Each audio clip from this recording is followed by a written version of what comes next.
मेरे अनमोल मित्र, प्रभु आपके जीवन को अपनी रोशनी से भरना चाहते हैं। भजन संहिता 119 वचन 130 में भजनकार लिखता है, तेरे शब्दों के प्रकट होने से प्रकाश मिलता है, ये सरल लोगों को समझ देता है।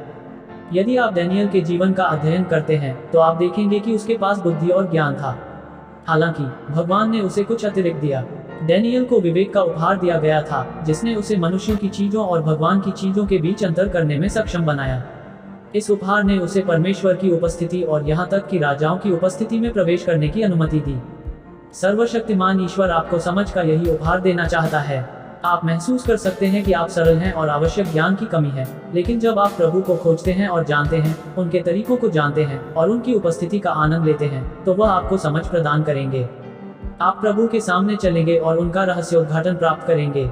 इसके अलावा आपको अपने निजी जीवन में ईश्वर का मार्गदर्शन पाने के लिए प्रतिदिन धर्मग्रंथ पढ़ना चाहिए। भजन 119 का वचन ये भी कहता है कि भगवान के शब्दों का प्रकटीकरण प्रकाश देता है। यीशु जगत की ज्योति है और यूहन्ना 8 वचन 12 में वह कहता है कि यदि हम उसका अनुसरण करेंगे तो हमें जीवन की ज्योति मिलेगी और अंधकार हम पर हावी नहीं होगा। जब आप परमेश्वर के वचनों के अनुसार चलते हैं तो उसकी रोशनी आपके मार्ग को रोशन कर देती है।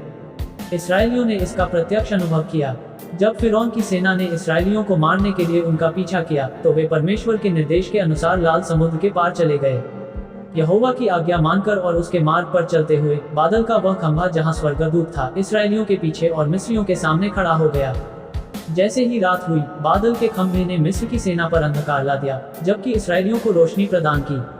वे सुरक्षित रूप से चलने और मिस्रियों से बचने में सक्षम थे।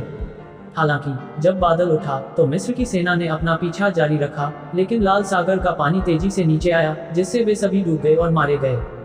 हे मेरे मित्र, इस्राएलियों के समान तुम भी मरोगे नहीं, परंतु जीवित रहोगे।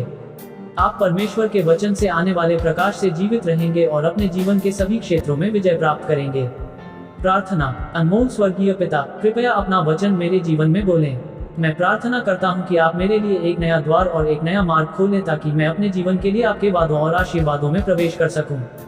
भगवान, मैं प्रार्थना करता हूं कि जो कुछ भी मुझे नष्ट करने की क्षमता रखता है वह मुझे कभी छू न सके या मुझ पर विजय न पा सके। हे प्रभु, जब मैं वहां से गुजरूं तो कृपया मेरी रक्षा करें और मुझे समृद्धि का आशीर्वाद दें। हर आशीर्वाद आपकी महिमा के लिए मेरी तलाश में आए। यीशु के नाम पर मैं प्रार्थना करता हूँ। आमीन।